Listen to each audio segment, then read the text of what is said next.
obstáculos para que el nombre de Jesús se haga conocido es nuestro constante intento de hacernos conocidos nosotros. Y tienes que decidir para qué fama vas a vivir, si para la tuya o para la de Jesús. Y Juan el Bautista, en uno de los momentos en los cuales su ministerio empezaba aparentemente a decaer, según las expectativas de los hombres, porque Juan tuvo 6 meses de gran afluencia de personas, pero de repente apareció uno llamado Jesús, y la gente parecía ir detrás de Jesús y dejar a Juan atrás. Él dijo algo que me parece que es una de las descripciones más hermosas de lo que significa ser un ministro. Y es de eso de lo que te he venido a hablar. Por favor, préstame atención. Juan capítulo 3, versículos 26 al 30. Dice: y vinieron a Juan y le dijeron: Rabí, mira que el que estaba contigo al otro lado del Jordán, de quien tú diste testimonio, bautiza, y todos vienen a él. En otras palabras, Juan, tus seguidores están yendo con Jesús, ¿qué vas a hacer? Y respondió Juan y dijo: no puede el hombre recibir nada si no le fuere dado del cielo.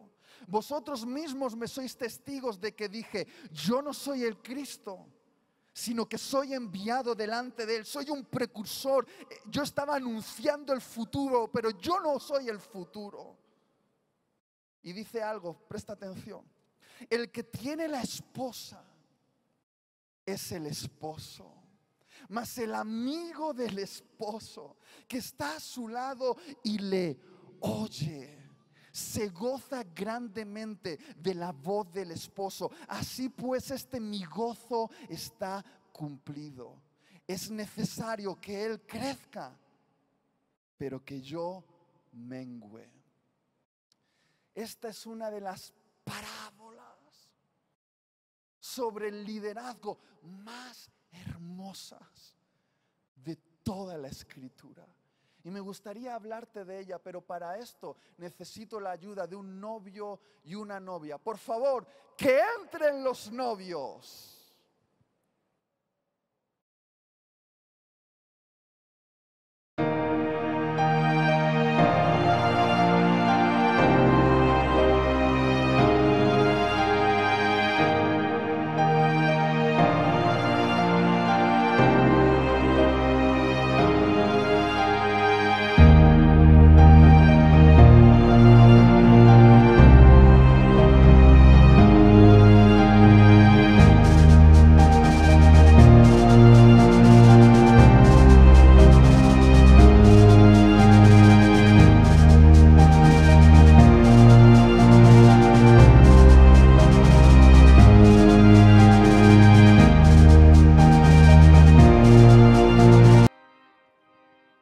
Juan en esta parábola habló de un novio que todos sabemos que representa ¿a quién? A Jesús.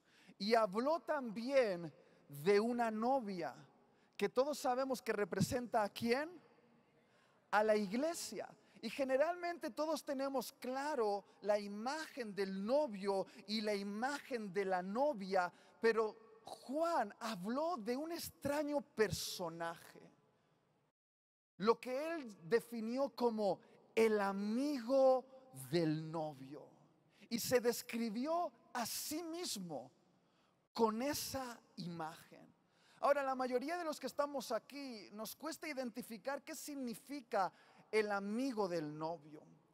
El amigo del novio era alguien seleccionado especialmente por el novio, un amigo íntimo que conocía su corazón, al que el novio le encargaba la tarea de custodiar a la novia. En el contexto judío, lo primero que ocurría era una etapa que se llamaba el desposorio. Todavía no estaban casados, pero había un pacto prematrimonial. un pacto prematrimonial que podía durar meses. Y durante ese tiempo el novio iba a la casa de su padre y construía un lugar, una morada para la nueva familia que iba a construir. Pero como a veces tenía que ir a otra ciudad o a otra aldea, le encargaba a su amigo, al amigo del novio, que durante ese tiempo protegiese a la novia, la preparase según el gusto del novio y llevase a cabo los preparativos del enlace nupcial. En otras palabras, Juan, aunque él mismo se sentía parte de la novia, se identificó con esta función de amigo del novio, porque aunque todos aquí formamos parte de ella, los que estamos llamados a liderar tenemos el privilegio de ser también los amigos del novio, aquellos comisionados a la tarea de proteger a la novia, prepararla según el gusto del novio y anticipar los preparativos de la ceremonia nupcial. No sé si alguien me está entendiendo aquí. Ahora, da igual la función que realices, ya sea que toques un instrumento en la alabanza, prediques en algún tipo de reunión, dirijas una célula, enseñes en la escuela dominical, acomodes los coches allá afuera, da igual lo que creas que estás realizando. En realidad estás consagrado a una tarea que es más grande que todo eso. Has sido llamado a ser el amigo del novio. No estás haciendo cualquier cosa, estás consagrándote a una tarea de repercusiones eternas. Y lo primero que quiero que notes esta noche es lo siguiente: Jesús no llama a la iglesia sirvienta, ni siquiera la llama empleada, y tampoco la llama socia, la llama novia. ¿Por qué? Porque para Jesús la iglesia no es un asunto de negocios. Para Jesús la iglesia es un asunto personal. Te lo voy a volver a decir: para Jesús la iglesia no es un asunto de negocios, es un asunto personal. Para Jesús esa mujer no es una empresa, no es un proyecto, no es un negocio. Para Jesús esa mujer es su amada. Jesús está emocionalmente involucrado con esta mujer. Escúchame bien, Él no quiere un contrato de derechos y obligaciones con ella. Lo que Él quiere es su corazón en llamas por Él. Escúchame bien, hay química entre Jesús y la iglesia. Cuando Él la mira, dice: wow, hay chispa en su mirada. Para Él, ella es todo. Para Él, ella es su amada.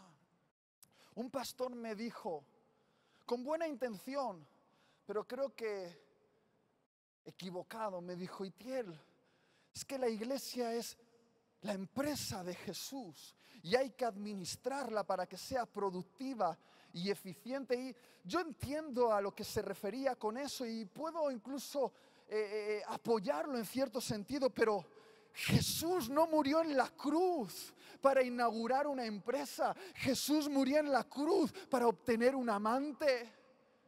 Porque, queridos, te aseguro que cuando uno se deja rasgar la piel, cuando uno se deja atravesar las muñecas con clavos, cuando uno se deja atravesar el costado con una lanza, cuando uno se deja ser escupido, insultado y blasfemado por algo, ese algo se convierte en un asunto personal. Hay emociones involucradas en ese algo. Y yo tuve que entender esto pronto al comienzo de mi ministerio, porque al comienzo del ministerio todos somos bien estúpidos. Sí. Yo estaba frustrado con la iglesia, porque la iglesia no era lo que yo quería que fuese. Y gracias a Dios que no había Twitter, ni Facebook, ni Instagram en aquella época, porque hay algunos que se la pasan vomitando insultos contra la iglesia. Y yo recuerdo que estaba enfadado con la iglesia por algunas cosas que habían pasado, y me fui a mi habitación y empecé a hablar con Jesús y le dije: Jesús, porque mira, la iglesia está llena de religión, y mira esa hipocresía de este lado, y mira esta hipocresía de este otro lado, y yo no lo entiendo, porque mira la iglesia, porque mira para allá. Y de repente escuché como una bofetada en mi alma a Jesús diciéndome: ¿qué problema tienes con mi novia? ¿Qué problema tienes con mi novia? Nada.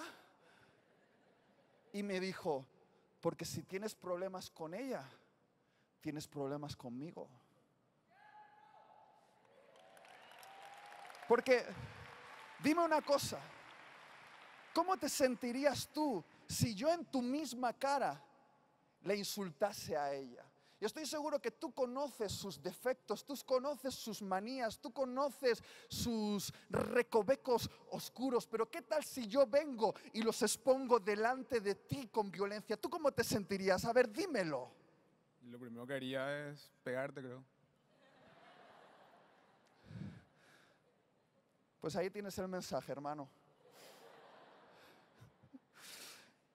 Muy bien, me gustaría compartir bien rápido contigo 3 características que yo observo en el amigo del esposo. 3 características que debemos desarrollar si queremos ser los líderes que preparen el camino para el encuentro entre Jesús y la iglesia. ¿Estás listo? Toma apuntes. La primera característica es esta: el amigo del esposo tiene que tomarse este asunto de forma personal. Lo voy a volver a decir: el amigo del esposo tiene que tomarse este asunto de forma personal. Líderes, Jesús no necesita ayuda profesional para su vida amorosa. Él no necesita un wedding planner. Lo que él necesita es un verdadero amigo que se comprometa con este asunto de forma personal. Y cuando estoy hablando de que Jesús no necesita profesionales, no estoy diciendo que Jesús no necesite gente preparada. Estoy usando la palabra en el peor sentido de la misma. Me refiero a un profesional como alguien que está desligado emocionalmente de la tarea. Es decir, que tiene el corazón desligado de lo que hace. Y Jesús no necesita a alguien así para cuidar de su novia. El profesional es movido por el beneficio que puede obtener, es decir, es movido por los intereses, es movido por el sueldo, es movido por la reputación, es movido por la posición de poder que puede obtener. Pero el amigo es movido por el afecto que siente, es decir, le mueve la lealtad. Y estoy preocupado porque veo un creciente número de profesionales ministeriales. Pero veo que en esta generación se está perdiendo los ministros de corazón. Como los pioneros aquí en Paraguay, que si fueron igual que en España, no estaban muy preparados, pero tenían su corazón ardiendo por la causa de Jesús, y eso fue suficiente. Y yo soy de los que promueve la preparación, pero no al precio de perder el corazón, no al precio de convertirnos en una máquina de producción de espectáculos. Para Jesús, Su novia es un asunto emocional y necesita encargarle la tarea a alguien que esté emocionalmente involucrado, alguien que ponga el corazón en esto. ¿Por qué? Porque hay niveles de sacrificio a los cuales solo estás dispuesto a llegar si estás emocionalmente involucrado. Yo soy un apasionado de las películas de acción. Y ya tengo unos años, entonces uno de mis actores favoritos es Bruce Willis. ¡Qué películas! Ahora, los que han visto las películas de Bruce Willis, esto que mataba a todos los enemigos en la película. Me gusta sangre, perdonadme, pero soy bien del Antiguo Testamento, sangre, me gusta. ¿Cuándo se ponía buena la película? Cuando de repente capturaban a la hija de Bruce Willis. Y Bruce Willis miraba a la cámara y decía, a partir de ahora, este es un asunto personal. Y ahí despertaba el héroe. El héroe estaba dispuesto a cualquier sacrificio porque ya no eran negocios, ahora era un asunto personal. ¿Cuántos de los que están aquí saben que hay cosas que harías por un amigo que no harías por un jefe? ¿Sí o no? ¿Hay cosas que harías por un amigo que no harías por un jefe? ¿Sí o no? ¿Cuál es la diferencia entre ser una persona asalariada que trabaja en la empresa de otro y ser alguien que trabaja en el negocio de papá y mamá? ¿Qué hace el asalariado cuando entra a la empresa? Exige derechos. ¿Y cuál va a ser mi sueldo? ¿Y cómo es mi horario? ¿Y cuáles son mis fechas de vacaciones? Exige derechos. Pero cuando alguien trabaja en el negocio de papá o mamá, ¿dónde quedan los derechos? El sueldo, bueno, cuando paguemos las facturas, lo que sobre, ya lo repartimos por aquí. El horario, mira, aquí se entra y no se sabe cuándo uno sale. Cuando terminemos el trabajo y vacaciones, suscríbete a Netflix mejor. ¿Y por qué alguien está dispuesto a ese sacrificio? Porque no está en la empresa de otro, está trabajando en el negocio familiar, está involucrado emocionalmente. Como dice este texto, Juan 10, 12 al 13, el asalariado y que no es el pastor, de quien no son propias las ovejas, ve venir al lobo y deja las ovejas y huye, y el lobo arrebata las ovejas y las dispersa. Así que el asalariado huye porque es asalariado y no le importan las ovejas. Presta atención, líder. ¿Sabes cuándo se manifiesta la verdadera naturaleza de tu corazón? Si eres un asalariado profesional o un pastor involucrado emocionalmente, ¿sabes cuándo? Cuando viene el lobo. Cuando viene el lobo. Cuando viene el problema. Cuando viene la prueba, cuando viene la incomodidad, es cuando se revela si somos líderes profesionales o líderes involucrados emocionalmente. El líder profesional dice, no me pagan lo suficiente como para poner en riesgo mi vida. No me merece la pena incomodarme por esto. No obtengo mucho beneficio de esto, me voy.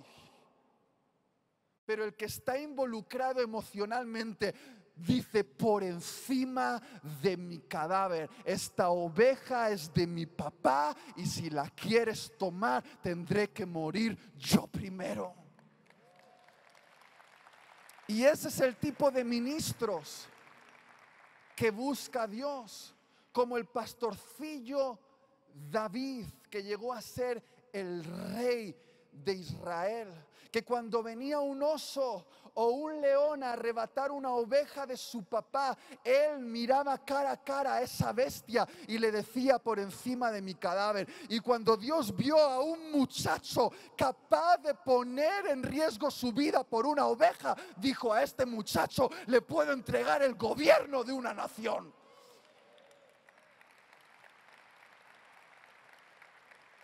No estaba perdiendo una sola oveja. Porque algunos dicen, es una oveja, es una oveja, es una oveja. Esa oveja fue un testimonio que le dio acceso a la batalla que le hizo famoso en Israel. No hubiese perdido una oveja, hubiese perdido un testimonio que le dio acceso a la batalla que le abrió las puertas del reino de Dios. Y algunos jóvenes aquí no están entendiendo que si eres fiel en lo poco, Dios puede promocionarte para que puedas administrar lo mucho. Pero si no puedes morir por una oveja, Dios no puede entregarte una nación. No sé si alguien me está entendiendo aquí. Qué fácil es convertirte en un ministro profesional, pero Jesús espera que seamos capaces de ser heridos por proteger aquella por la cual Él fue herido en la cruz. ¿Sabéis cuándo se revela el corazón de un ministro, si es un profesional o está emocionalmente involucrado? Cuando observas cómo trata a una persona de la cual no puede obtener ningún beneficio. Observa cómo alguien trata a una persona que no le puede dar nada, que no le puede promover, que no le puede dar dinero, y entonces sabrás qué tipo de persona es esa. Porque todos podemos ser honestos con aquellos que nos pueden hacer favores, pero cuando viene alguien que no nos puede hacer ningún favor, ahí es donde se revela si amamos a la iglesia o no la amamos. Y yo recuerdo una etapa donde estaba a punto de caer en la trampa del profesionalismo. Porque ¿cuántos saben que tú puedes hacer las cosas sobre tus dones, pero teniendo el corazón desligado a miles de kilómetros de distancia? Y hace unos años atrás yo entré en mucho activismo ministerial y empecé a darme cuenta que cada vez que subía a predicar estaba deseando bajar, como que estaba cansado de predicar y predicaba, pero solo usando mis dones, porque tengo habilidad para hablar, pero con mi corazón a miles de kilómetros de distancia. Y recuerdo un día bajar del púlpito ahí en mi iglesia y de repente uno de estos hermanitos de Dios, uno de esos hermanitos que Dios pone en toda iglesia para curtir el carácter de los líderes, uno de esos hermanitos con la vida en caos, caos, caos. Y se acerca a mí otra vez con el mismo problema de siempre. Y algo grave le había pasado y me empieza a hablar y yo lo miro con la cara de profesional número 15. Pero sin escuchar ni una sola palabra de lo que me estaba diciendo. No le estaba prestando atención. Él estaba llorando, estaba afligido. Yo, ay hermano, ay hermano. Cuando terminó de hablar le eché los polvos mágicos. Dios te bendiga. Y lo dejé ir. Pero ¿sabes quién estaba mirando mientras yo hacía esto? Mi mujer. Y mi mujer es de estas mujeres que saben esperar el momento para clavarte el cuchillo. Nos metimos en el coche y yo solo pensaba en llegar a casa y meterme a la cama. Cerramos la puerta y de repente noto un cuchillo aquí en mi costado y la miro y es ella mirándome. Y le digo, ¿qué pasa? ¿Qué pasa? Y dice, qué vergüenza. Te he visto cómo has ignorado al hermano que ha venido contándote su necesidad. Has actuado como un sucio profesional. ¿Y qué hace uno cuando su mujer le confronta? ¿Se defiende? Pues no tienes razón, porque mira y tal, mujer, Eva en el Edén dio problemas como tú. Y ahí fui conduciendo a casa bien enfadado y entré a la puerta de casa y le dije, no quiero comer, me voy a la cama. Y me metí en la cama, debajo de las sábanas me metí ahí. ¿Y sabes quién estaba ahí debajo? El Espíritu Santo. Y me dijo, ¿qué haces ahí? Y digo, no, porque mi mujer me dice que soy un profesional, pero es que no entiende, yo estoy cansado y tal. Y el Espíritu Santo me dijo, deja de llorar. que dejes de llorar, que dejes de llorar. Y el Espíritu Santo me dijo algo que no olvidaré jamás. Me dijo: Itiel, yo no necesito un profesional que cuide de mi novia. Yo necesito un amigo emocionalmente involucrado. Y si no eres capaz de ministrar a la iglesia en su necesidad, no te necesito. Me sobra unción para darle a otro y tú te quedas fuera de esto, porque necesito a alguien que ponga el corazón.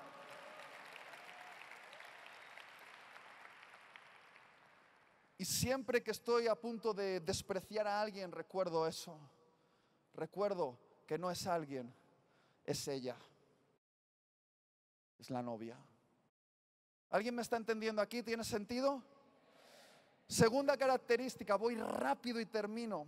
¿Me aguantáis? No sé, si ¿me aguantáis un poco? 2, 3 y termino. Su función, la función del amigo del esposo, es despertar deseo en el corazón de la novia por el novio. Lo vuelvo a decir, la función del amigo del esposo es despertar deseo en el corazón de la novia por el novio. Tenéis que entender algo. El novio se ha marchado. De hecho, lleva ya 2000 años preparando un lugar para ella. Y a veces la espera se hace complicada y ella es una mujer despistada. Y he descubierto que como amigos del esposo, nuestra función principal es mantener a la novia en expectativa por el novio. Es mantener su corazón encendido de pasión por él. ¿Y cómo se hace esto? Hablando delante de ella de las virtudes de él. Pero, queridos líderes, ¿cómo puedes hablar de alguien que no conoces? ¿Cómo puedes hablar de alguien que no conoces? Porque como amigo del esposo debes pasar más tiempo con el novio de lo que pasas con la novia. Nunca olvides esto, líder. Ella es tu tarea, pero él es tu amigo. Y algo marcha mal en la vida de un líder cuando pasa más tiempo en actividad con la novia que en intimidad con el novio. Algo se está desfasando ahí. Estás pronto a perder el poder para ministrar a la novia. Porque quiero que entiendas algo. Esa tarea llamada la novia, llegará el momento en el que dejará de ser tu tarea. Pero el novio será tu amigo eternamente. Y tú puedes decir: no, Itiel, pero hay mucho trabajo que tenemos que hacer con ella, la tenemos que instruir, la tenemos que poner bien el vestido, la tenemos que arreglar, hay mucha actividad que hacer con ella. Pero quiero que entiendas bien esto, líder. Lo que despierta pasión en ella no son tanto las actividades que organizas para ella, como el olor de Jesús, del cual está impregnado tu piel. Queridos, es más efectivo pasar un minuto en intimidad con el novio que una hora en actividad con la novia. Porque cuando estás en intimidad con el novio, el perfume de quién es él se impregna sobre la piel. En el roce hay una impregnación de la fragancia de Jesús sobre nosotros. Y cuando nos acercamos a ministrar a la novia, no es lo que hacemos, no es lo que decimos, no es la estrategia que tenemos, es el olor que portamos. Ella puede oler, ella huele un perfume, el perfume de Jesús que la conecta con sus afectos. Porque ¿cuántos saben que los olores están conectados con las emociones? Yo todavía guardo el botecito de perfume de mi esposa, pero cuando éramos novios, hace 15 años atrás, se llamaba Ultraviolet de Paco Rabanne. Guardo el botecito porque fue el olor que experimenté cuando le di el primer beso. El primer y único beso que he dado a una mujer. Y recuerdo ese momento.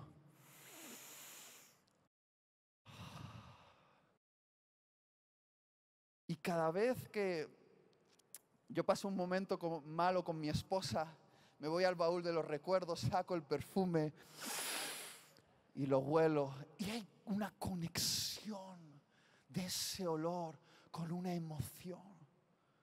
Y el olor de Jesús, es el olor de Jesús lo que despierta en ella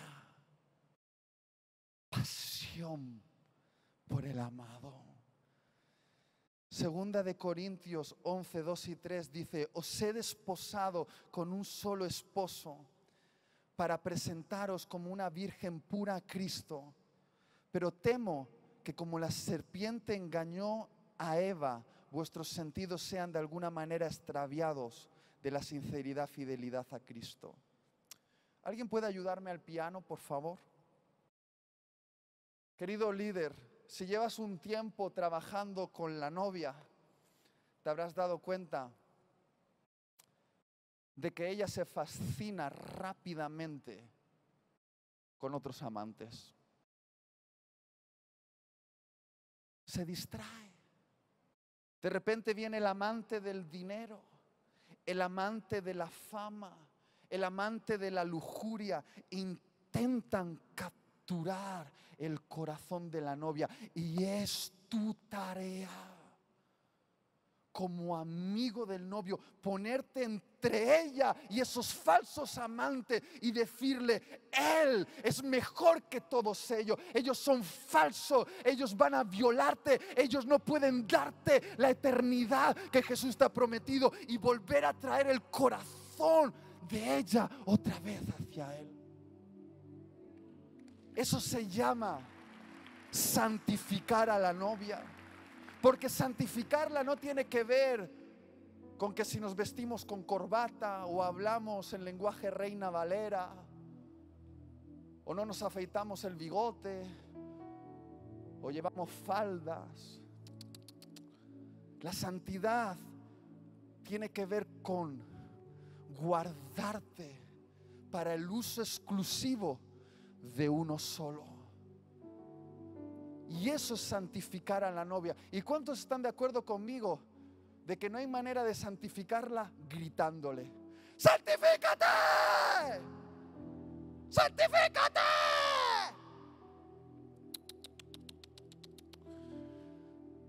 Menos palabras y más perfume. Porque cuando ella huele el perfume de él, ya no hay que pedirle que se ponga bella. Porque una mujer enamorada se embellece por su amor. Y estás llamado a esto. Y termino. La tercera y última característica: el amigo del esposo debe estar dispuesto a menguar en el momento preciso. Te lo voy a volver a decir. Debe estar dispuesto a menguar en el momento preciso. Por favor, líderes, esta es la parte más importante. Debido a que el amigo del esposo pasa mucho tiempo ministrando a la novia, existe un riesgo, que es que ella se enamore de él. Porque el amigo del esposo es como un catalizador del romance entre Jesús y la iglesia. Pero a veces el amigo del esposo, al estar tan presente en la vida de la novia, es fácil que la novia se enamore del amigo del esposo. Y queridos líderes, existe una delgada línea entre la amistad y la enemistad con Jesús. Y es esta línea: robarle los afectos de su novia, convertirte en un competidor. ¿Y cómo suena una iglesia enamorada del ministro? Suena así: querido pastor, usted es el pastor de los pastores. Porque en la otra iglesia, no quiero hablar de la otra iglesia, pero desde que estoy en esta, pastor, desde que estoy en su célula, líder, desde que estoy en su grupo, es como que el cielo se ha abierto encima de mí, porque usted es el líder de los líderes.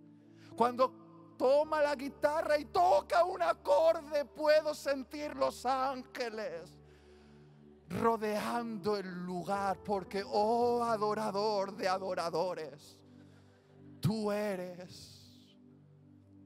Y estoy exagerando, pero tú sabes como líder lo dulce que son las palabras de la iglesia. Se te meten dentro y te dan identidad y satisfacción. Cuando te ponen comentarios en las redes sociales, comparten tus predicaciones o hablan a otros de lo grandioso que eres. Y se te mete eso dentro. Escúchame. Tu tarea es mantener a la novia enamorada de Jesús. Tu tentación es permitir que ella se enamore de ti. Y no te va a gustar lo que te voy a decir, pero es la verdad. La novia no te pertenece. No es tuya. La gente de esa célula no es tuya. La gente de ese ministerio no es de tu pertenencia. Escúchame, no es de tu propiedad ella. No es de tu propiedad. Y tienes que entender que el amigo del esposo tiene que tener cuidado con atraer los afectos de la novia que solo le pertenecen al novio. Ahora, yo no digo que no podamos honrar a los ministros, debemos hacerlo. Yo he aprendido a recibir la honra que me dan cuando alguien viene y me dice: me ha gustado tu predicación, o gracias por este mensaje, o esto que dijiste cambió mi vida. Yo con amabilidad recibo ese afecto, pero cuando nadie me ve, llevo ese afecto a los pies de Jesús y le digo: Jesús, esto que me han dado te pertenece a ti y solo a ti. Lo que recibo en público lo tomo con cuidado y lo llevo a los pies de Jesús en privado. Y le digo: Jesús, todo esto es tuyo y solo tuyo y solo tuyo. Y lo dejo, porque dice la Escritura que la única manera de no cruzar esa línea es aprender a menguar en el momento preciso. Como Juan lo dijo, es necesario que yo mengüe para que Jesús crezca. Y qué difícil es para los líderes hacerse a un lado. Cállate cuando viene Jesús. Ponte a la sombra y deja que la luz de todas las luces brille. Tú eres solo una chispa, pero Él es el sol. Y 2 Corintios 4:5 dice: no nos predicamos a nosotros mismos, sino a Jesucristo como Señor, y a nosotros como vuestros siervos por amor de Jesús. Líder, quiero hacerte una pregunta. Y ya llego al final, pero por favor contéstala con honestidad en tu corazón. Cuando pasas tiempo con la novia, ¿de quién termina hablando más? ¿De ti o de Jesús? Te lo vuelvo a preguntar. Cuando pasas tiempo con la novia, ministrándola, predicándola, enseñándola, limpiándola, en actividad con ella, ¿de quién termina hablando más? ¿De ti o de Jesús? Porque no nos predicamos a nosotros mismos. Cada vez que subo a este púlpito me digo: no me predico a mí mismo, No me estoy predicando a mí, porque estoy asustado, queridos hermanos. Yo soy un hombre del tercer milenio, me encanta la tecnología, las redes sociales, pero se está infiltrando un espíritu de artisteo en el cuerpo de Cristo, entre los ministros, que es bien peligroso. Gente con managers, cachés, exigencia de hoteles. Gente que no puedes hablar con ella y son tan importantes que tienes que hablar con el otro, y que no pueden ni salir a la alabanza a adorar, tienen que salir por la puerta solo cuando les toque predicar, y luego a la limusina. Pero ¿estamos tontos o qué pasa? ¿De quién estamos aprendiendo el modelo de liderazgo? Hay redes donde la gente habla de lo exitosas que son, fotos tan falsificadas, pura apariencia. Y ese tipo de ministerio no es el que nos enseñó Jesús. No es el ministerio de abrazar a las prostitutas y tocar a los leprosos. No es el ministerio de dar de comer a los hambrientos. No es el ministerio de tener compasión de los enfermos. No es el ministerio de poder sobrenatural. Yo me pregunto, ¿dónde está el poder sobrenatural? Quizá porque a veces en la iglesia se ve más a los ministros que a Jesús. Y no quiero ser crítico con esto, lo digo por mí. Es necesario que yo mengüe para que Él crezca. ¿Alguien me está entendiendo lo que quiero decir, sí o no? ¿Tiene sentido? No eres el protagonista de esta historia. Y lo mejor que te puede pasar, querido líder, es que ella se olvide de tu nombre. Porque llegará el momento cuando tú te tendrás que poner a la sombra sí o sí. Y es mejor que ella se olvide de tu nombre. Y que cuando esté en la eternidad diga, alguien le pregunte, ¿y quién era tu pastor? Y diga, mi pastor, creo que era Jesús. ¿Cómo que Jesús? Sí, es que ese pastor olía tanto a Jesús que ya no me acuerdo cómo se llama él, solo sé que Jesús estaba en él.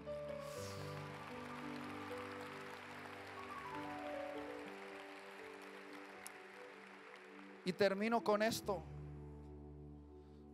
Cuidado, porque este novio, sus ojos están llenos de celo.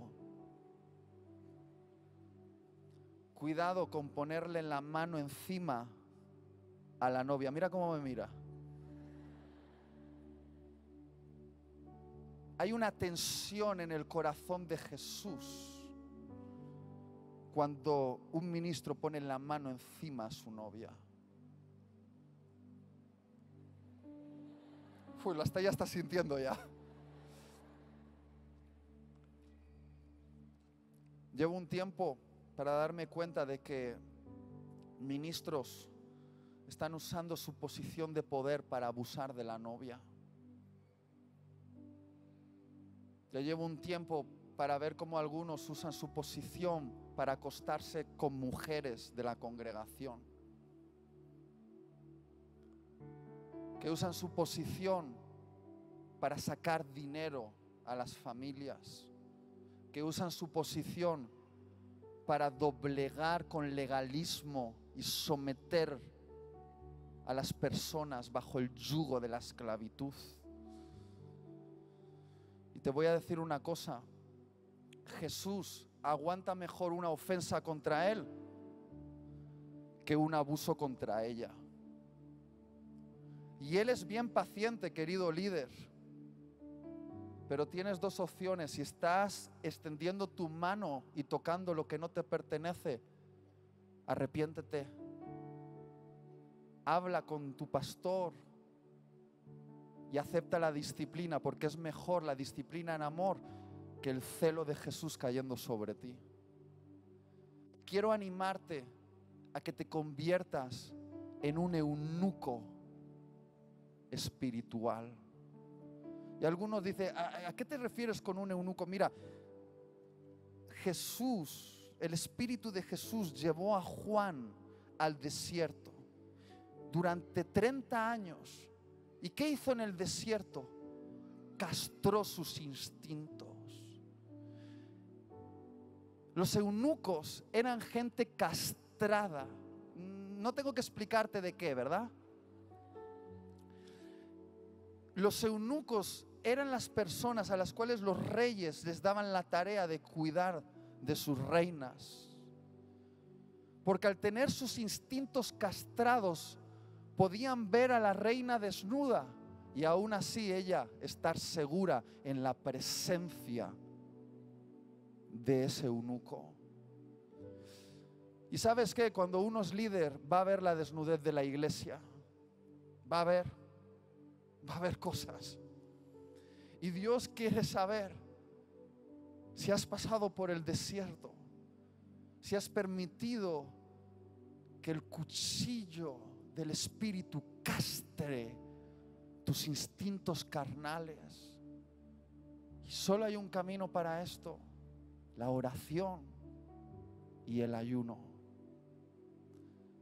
Sé que nos encanta el talento y vamos a ir a prepararnos a talleres sobre arte y bailes y música, y está muy bien, pero mejor que el talento es el carácter, porque sobre el carácter se construyen cosas eternas. Y yo espero el momento cuando suene la trompeta, porque esa trompeta va a sonar, y entonces, como amigo del esposo, pueda levantarla a ella y acercarla a él, y yo marcharme.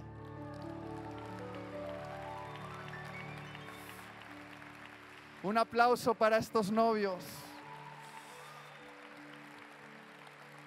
Ponte de pie, amado.